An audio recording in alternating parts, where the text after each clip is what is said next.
دنیا نے کتنی بربادیاں دیکھی ہیں، اس کی شہادتیں تو تاریخ میں بڑی حد تک محفوظ ہیں اور ہم جب چاہیں پلٹ کر ان کی طرف دیکھ سکتے ہیں، لیکن کتنی بربادیاں ابھی اس دنیا کے انتظار میں ہیں، اس کے بارے میں کوئی کچھ نہیں کہہ سکتا۔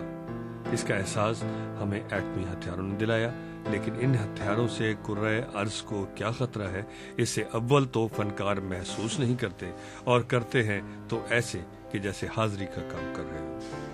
بشیر احمد مصور بھی ہیں، مجسمہ ساز بھی اور پروفیسر بھی۔ اس کے علاوہ اس وقت وہ پاکستان کے نیشنل کالج آف آرٹس کے سربراہ بھی ہیں۔ اتوار کو کراچی آرٹس کونسل کی احمد پرویز آرٹ گیلری میں ان کی تصویروں اور مجسموں کی نمائش ہوئی۔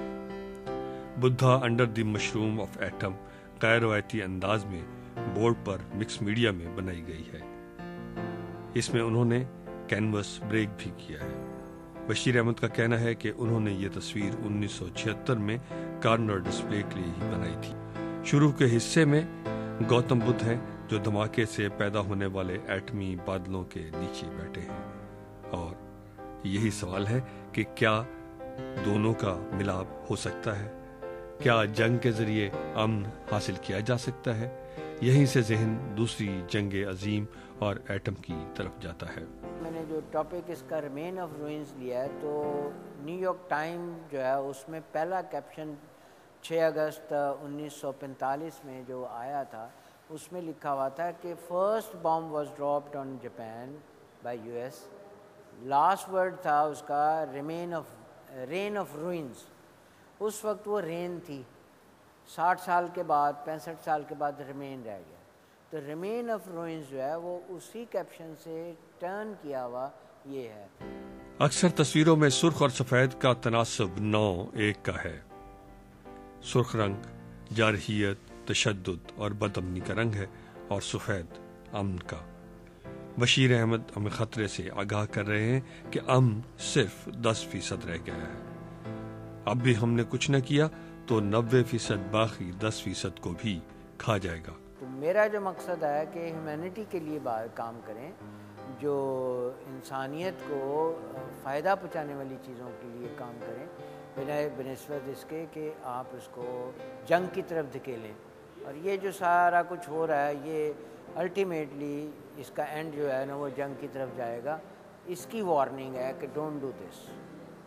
ایک اور بات کہ بشیر احمد کی نمائش میں رکھی گئی تصویروں میں برش کا وہ کام نہیں ہے جو نہ صرف پاکستان میں بلکہ دنیا بھر میں مصوری سے مشروط خیال کیا جاتا ہے۔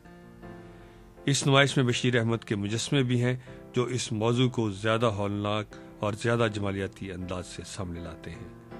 اس میں وہ ساری ڈی ہیومنائزیشن ہے جس کے آثار تاریخ نے ہیروشیما اور ناگاساکی میں محفوظ کر دیے ہیں، اور جس سے انسان نے خود اپنی دنیا کو ایٹم بنا کر دوچار کیا۔ ہیومن فیس یہاں سے شروع ہوتا ہے، یہ ناک اور پیچھے آنکھیں میلٹ ہو کے ادھر چلی گئی۔ برڈ جو ہے وہ ہوا میں اڑتے اڑتے جل گئی اور ڈرائی ہو کے نیچے گر گئی۔ یہ پینگوئن ہے، پینگوئن سمندر کا جانور، وہ بھی پریشان ہوا۔ بشیر احمد کا یہ کام ایسا آرٹ ہے جو قیامت کا احساس دلاتا ہے۔